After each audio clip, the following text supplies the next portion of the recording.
A série Perfis da Várzea traz esta semana a história da Associação Atlética Ouro Preto, clube do bairro Iporanga, na zona sul da capital. O Futebol é Coisa Séria foi até o CDC Caldeirão, no bairro Iporanga, para conversar com o presidente do Ouro Preto, Edilson, e toda a diretoria, durante a última rodada do festival de aniversário de 33 anos do time. O Ouro Preto foi fundado em 6 de outubro de 1980 por Cabo de Aço, Zinho, Tio Pedro e James. Eles deram o pontapé inicial nessa história que já dura 33 anos. Quem nos conta sobre a origem do time é o ex-atacante do Ouro Preto na década de 90, Kleber Lopes da Costa, de 45 anos. O Ouro Preto foi fundado através do pai do meu amigo João Galo, chamado Cabo de Aço. Cabo de Aço era mineiro, está vivo ainda, está lá em Minas, e ele foi para Minas. Chegando lá, ele conheceu uma cidade chamada Ouro Preto e se apaixonou pela cidade. Voltando para São Paulo aqui, ele conheceu o irmão do Zaião, Zinho, e os dois conversaram e falaram: cara, eu me apaixonei pela cidade, vamos montar um time chamado Ouro Preto? E os dois montaram o Ouro Preto. Esse nome Ouro Preto é uma homenagem a uma cidade de Minas Gerais histórica. E é bom você me perguntar isso, que poucas pessoas sabem disso. O Ouro Preto era famoso na várzea pelo seu comportamento agressivo. Era um time que arrumava muita confusão por onde quer que passasse. Essa imagem começou a mudar a partir de 1995, quando o treinador Apolônio Francisco de Paula, mais conhecido como Gilson, assumiu o comando da equipe. Logo que assumiu, Gilson começou um processo de reformulação do elenco e sofreu com a pressão de todos os lados. Ele lembra que chegou a mandar embora 10 jogadores de uma só vez. Nesse processo de reconstrução, você teve que reformular o time, me contaram? E como foi a pressão da torcida nesse tempo? Grande, começando pelo vestiário, né? Que a gente tinha dentro do vestiário, era quase 30 jogadores. Foi uma partida na Zona Norte de São Paulo, que a gente foi jogar lá contra o Inadiá de Souza. Chegando lá, a maior confusão, porque eu tinha levado um jogador estrear naquele dia e estava todo mundo trocado no vestiário. E eu cheguei com esse jogador e não tinha mais roupa para ele. E lá eu tive que dispensar 10 jogadores dentro do vestiário. Quer dizer, praticamente dispensei uma equipe. E aí começou aquela bagunça que eu não mandava, que eu tinha acabado de chegar. E a diretoria foi forte, firme, né? Entrou em ação, falou que quem mandava era eu, o que eu fizesse estava feito. E eu consegui pôr esse rapaz para jogar, um moleque muito decente, né? Que é o Clebinho. O jogador que causou toda a situação é Kleber Barbosa Viana, atualmente jogador profissional do Joinville Esporte Clube, time que disputa a Série B do Campeonato Brasileiro. O processo de reformulação iniciado por Gilson deu resultados no final dos anos 90, quando o Ouro começou a conquistar os seus primeiros campeonatos de destaque, quase 20 anos depois de sua criação. A consolidação do trabalho veio em 2006, quando o ex-presidente Cícero Antônio da Silva, o Cicinho, assumiu o Ouro. Todo o esforço foi recompensado em 2009, quando o Ouro Preto se consagrou campeão paulista de futebol amador.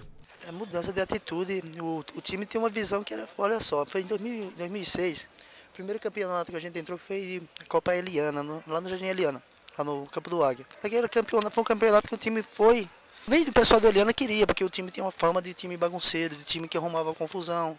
Em 2007 fizemos uma campanha boa na Federação Paulista, 2008 melhoramos a campanha, 2009, mano, foi o ápice. Eu acho que todas as campeonatos que o Ouro Preto disputou, eu acho que nenhum já chegou a ganhar prêmios altos, mas para pagar a conquista de 2009, foi ser campeão amador no Pacaembu, 3 jogos, 3 vitórias.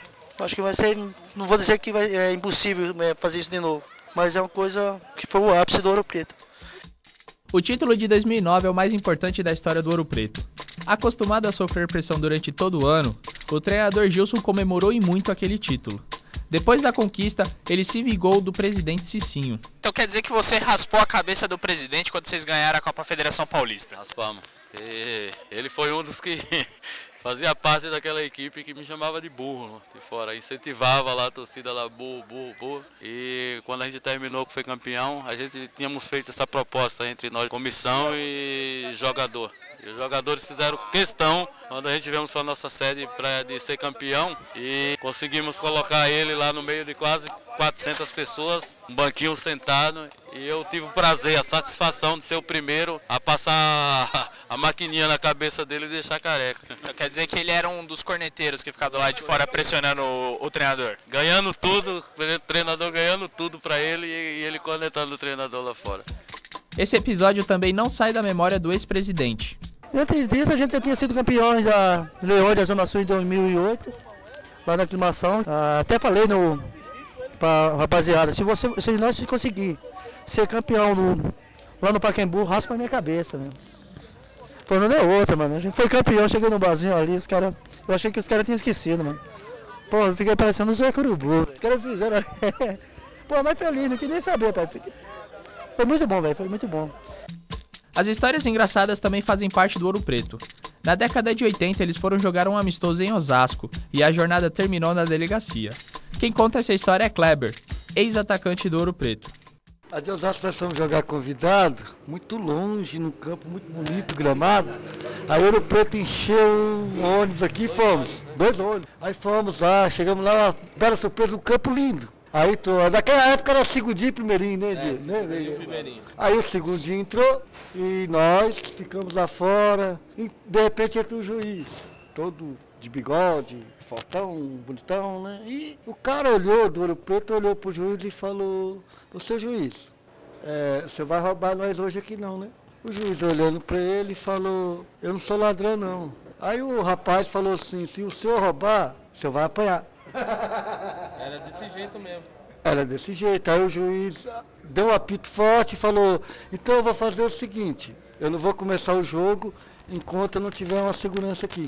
Aí o pessoal do Ouro, do segundo quadro, falou, firmeza, daqui a pouco chega 4 rota comando. Para surpresa nossa, o juiz estava apitando o jogo, mas era tenente da rota. Quando nós olhamos assim, lá em Osasco, né, rota comando, quando nós olhamos, a viatura chegou ao campo e geral e todo mundo. Nossa, aí joga pra lá, joga pra cá. Enfim, o zoião que foi preso. O campo do CDC Caldeirão, mais conhecido como Caldeirão do Iporanga, também tem histórias curiosas com Ouro Preto. O campo fazia com que jogadores e torcedores trabalhassem juntos em prol do time. A história da Valeta é o retrato fiel do passado difícil da várzea paulistana. O campo era de terra, sem alambrado, bem diferente do campo do gramado sintético, totalmente cercado e com arquibancadas de hoje em dia. Um dos diretores do Ouro, João Batista Mendes, o Galo, nos conta como tinha que fazer para a bola rolar antigamente. Essa parte da Valeta é assim, o campo já não era nessas coisas, era de terra, mas só que tinha uma trilha que sai da favela do campo aqui em direção à feira. Em vez do pessoal passar pela rua, o pessoal usava a mesma trilha, acabou fazendo essa trilha no meio do campo e começou a formar uma valeta. Aí quando a gente tampar essa valeta, a gente começou a arrancar terra novamente do barranco, começamos a tampar a areia, do jeito que tivesse, a gente começou a arrancar até mato, que a gente capinava, a gente começou a socar no mato e picar terra, para o campo ficar perfeito, não tão perfeito, da melhor maneira possível que a gente conseguisse jogar.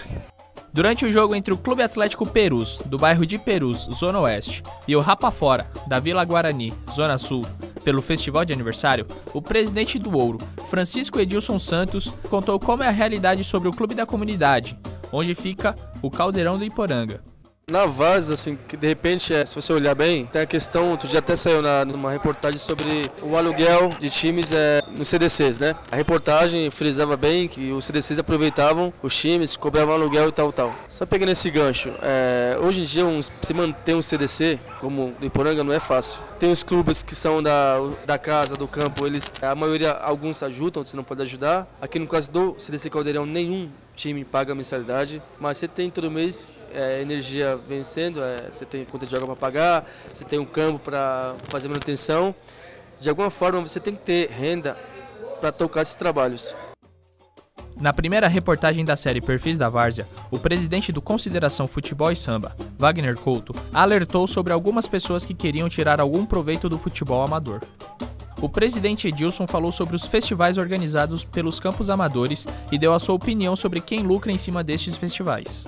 Eu não sei como funciona aí para fora. O que eu vejo muito tem CDCs e times que eu conheço que fazem festivais sim, para de repente cobrar uma taxa para manter as contas do time, para manter as contas do CDC. Também não acho justo uma pessoa física lucrar com isso. totalmente errado. Se você faz um evento desse e de repente gerar algum custo, que esse custo seja revertido na agremiação, revertido no CDC. Da pessoa colocar dinheiro no bolso, as custas do próprio time ou do CDC é complicado, isso eu não aceito. Os festivais ainda são uma fonte de renda do clube da Várzea Paulista. Embora hoje o Ouro Preto só organize um festival por ano, em comemoração do aniversário do time, os festivais foram uma fonte de renda no passado. No Ouro Preto, antigamente a gente fazia muito festival, a gente pegava os times da região aqui, ia nas ligas, comprava troféu, organizava o jogo e cobrava uma taxa de cada time. Esse dinheiro muitas vezes servia para você pagar roupa que estava atrasada há 3 meses, para você juntar, fazer 3 festivais, durante o ano fazer um uniforme para estrear no final do ano. Então no Ouro Preto sempre teve esse festival, mas sempre teve para reverter por próprio Ouro Preto. O Ouro Preto mantém hoje uma política de não pagar jogadores.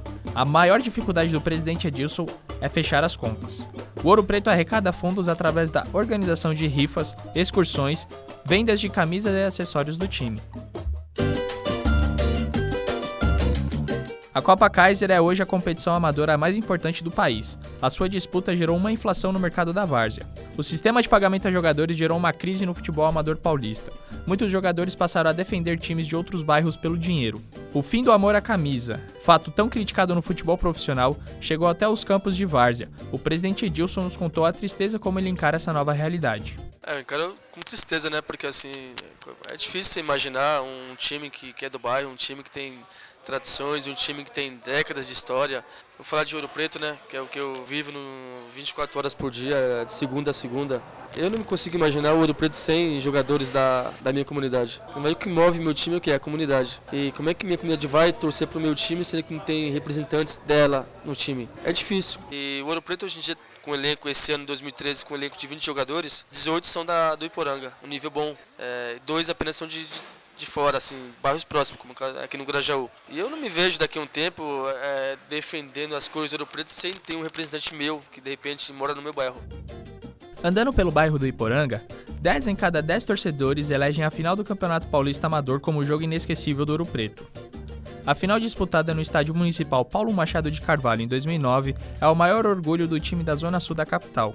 Mas outro jogo emocionante ficou marcado na memória do presidente da equipe. Foi durante a Copa Kaiser deste ano. A vitória fora de casa sobre o Rapa Fora, da Vila Guarani, evitou o rebaixamento da equipe para a Série B. O Ouro Preto começou a Kaiser 2013 ruim, primeira fase. Perdemos os 2 primeiros jogos para o Bafô e para o Real Madrid do Paraisópolis. E o último jogo era com o Rapa Fora. Nossos amigos do Celso, do Daniel. E o Rapa Fora tinha um resultado melhor que a gente. Tinha empatado um jogo, perdido um e empatado outro. Então jogava pelo empate. E o Ouro tinha que ganhar, placar mínimo. Primeiro tempo 0x0, tudo se encaminhava para o 0x0. Aos 32 do segundo tempo, um pênalti a favor do Ouro Preto, meu goleiro bate. E quando ele bate, o goleiro espalma, acerta a travessão e volta. Volta justamente na cabeça do meu goleiro, do Ronaldo, que para quem conhece meu goleiro tem 1,5 m. Então, e foi um lance de 3, 4 segundos, mas que na minha memória parece que foi meia hora que ele lance todo. Até a bola, ele bateu o pênalti, o goleiro espalmar, bater na trave, voltar na cabeça dele e ir pro gol. Esse foi um dos jogos inesquecíveis do Ouro Preto. Gratidão. É esse o sentimento que o Ouro Preto tem pelo presidente Henrique, do 9 de julho, time da Zona Norte de São Paulo. Uma pessoa que eu nunca vou esquecer, que ajudou muito o Ouro Preto lá atrás, quando a gente estava começando com o projeto, o Henrique do 9 de julho. É uma pessoa que teve e está sempre com a gente. E quando a gente mais precisou, ele estava lá no comecinho, quando ainda ninguém botava muita fé no Ouro Preto. O Ouro Preto conseguiu mudar a sua imagem na várzea. Hoje em dia o clube mantém grandes amizades no futebol amador. Os parceiros estão espalhados por toda a cidade. Vamos lá, da Zona Leste tem um pessoal do Jardim Moreno, que é o SP. Tem também que veio aqui o pessoal do Isaías, do Santa Cruz do Sinhá também, veio aqui no nosso campo, prestigiar o nosso festival. Tem o pessoal do Botafogo do Jaçanã também, que é parceiro. Tem o pessoal de Pirituba, que é Sem Palavras, é Sona Brisa, é o Comercial, Praça de Pirituba, tem o Danúbio, que também no nosso festival o ano passado. Da Zona Sul tem o Anhanguera, tem o Colorado, tem MAC, tem Palmeirinha Paraisópolis, tem o pessoal da Vila Guarani, Rapa Fora. É muitos times, é difícil, é a maioria. Todo clube tem um time dos sonhos. Montar essa seleção sempre causa polêmica. O presidente Edilson não quis segurar essa bronca sozinho e chamou o reforço da diretoria. A discussão foi longa entre presidente e diretoria. Eles não conseguiram definir 11 nomes para integrar a lista. Sempre tinha mais um sendo lembrado e o time não fechava. Alguns torcedores mais antigos do clube entraram na discussão e muito tempo depois eles conseguiram montar o melhor time de todos os tempos do Ouro Preto. Escalar esse time é muito difícil porque o Ouro tem uma história de grandes jogadores, né? São 33 anos e nesse tempo todo passou muita gente boa. Então assim, os 11 que eu vou falar é um consenso aqui, que a gente entrou no consenso, mas vamos lá. A gente começa com o Kid, que jogou em 80, aí vem finado Tité, 88, Seu Beto, 90, aí tem o lateral direito que é o Juvenal, 85, o esquerdo Silva, jogou 86, a gente vem com Duia, 82, o atual que é o Joãozinho, o Tanque, depois a gente vem com o Mineiro, que jogou 89, e o atacante a gente tem o Kleber, que jogou em 92, por aí, e o atual, que é o Fá. E o Gilson, né, nosso treinador. Correção, o presidente esqueceu de mencionar o meia de armação Zal, que atuou no Ouro Preto na década de 90. Comandar um time amador requer muito tempo disponível. Edilson conta como faz para cuidar do trabalho, da vida pessoal e do Ouro Preto. Edilson, como que é a agenda de um presidente de time? Como é que você concilia a sua vida pessoal? Como que é a relação em casa, o trabalho? Como é que você consegue juntar tudo isso? Pode ser sincero, não dá para separar nada, né? Uma coisa tem que ter ligado à outra. Eu levo problemas do Ouro Preto para o meu trabalho. No meu trabalho eu consigo desempenhar bem minha função e tal. Sou administrador, né? Então eu consigo lá. Eu tenho que ser bom, ágil e rápido para se bater para o Ouro Preto. A verdade é essa. Trabalho de segunda a sexta, na sexta-feira, 5 horas desligo do meu trabalho. O Ouro Preto eu não consigo desligar. É de segunda a segunda, 24 horas. Divido bem trabalho, Ouro Preto e a vida pessoal. O Ouro Preto não faz você ficar dormindo no sofá, não, faz? Faz. Faz sim, com certeza. Tem situações, mas depois a gente contorna, dá uma saída ali, já era. Aí, mas assim, é bom demais, Ouro Preto. É uma coisa, é uma paixão. A comunidade é tudo para o Ouro. O líder comunitário e diretor do Ouro Preto, Paulo, mais conhecido como Palito, fala sobre a importância da comunidade para a Associação Esportiva Ouro Preto. Já ficou bem claro qual que é a importância que o Ouro Preto tem para a comunidade do Jardim Poranga. Mas o que a comunidade do Jardim Poranga representa para a Associação Esportiva Ouro Preto? A comunidade do Jardim Poranga, para o Ouro Preto, é tudo, né, meu? É o combustível que o time busca para jogar dentro de casa, fora de casa. É a união que transforma esse time com a comunidade e a esperança de ver um Ouro Preto no futuro com as crianças da nossa comunidade. A satisfação de ver o trabalho realizado é um dos maiores sentimentos que existe. Sentimento de dever cumprido. É assim que o treinador Gilson se sente em relação ao Ouro Preto. Qual que é a satisfação de você ver esse trabalho consolidado hoje aqui nesse festival comemorando os 33 anos do Ouro Preto? A satisfação para mim é imensa. E a gente vê aí os times que a gente convida para vir aqui, eles não vêm só pelo festival, ele vem pelo Ouro Preto. Porque o Ouro Preto deixou com eles aí, aqui na nossa vizinhança toda aqui, uma imagem que é excelente. Não precisa ter luxo, fama ou fortuna para ser uma estrela. O futebol é coisa séria foi até a casa de tio Pedro, um sujeito simples e adorado pela comunidade do Iporanga. Seu Pedro é um dos fundadores do Ouro Preto. O time realizou um festival em sua homenagem em 2008. Aos 72 anos, ele ainda acompanha o Ouro Preto na beira do campo e nos contou o significado do Ouro Preto em sua vida. Seu Pedro, fala para mim o que o Ouro Preto representa para o senhor. O Ouro Preto, depois de Deus, minha família, o Ouro Preto é minha vida. Jamais vou esquecer o Ouro Preto, jamais. É tudo para mim. A Associação Esportiva Ouro Preto tem na sua galeria de títulos uma taça da Copa Milton Leite, 2 títulos da Copa Leões da Zona Sul, além do Campeonato Paulista de Futebol Amador.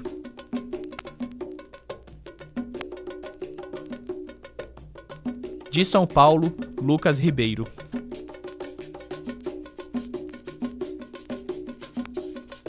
A produção da reportagem Perfis da Várzea, Associação Esportiva Ouro Preto, teve locução, redação e edição de Lucas Ribeiro. Trabalhos técnicos de Acácio Moura. Gravado no estúdio de rádio da Unisa, Universidade de Santo Amaro, São Paulo, em 27 de novembro de 2013.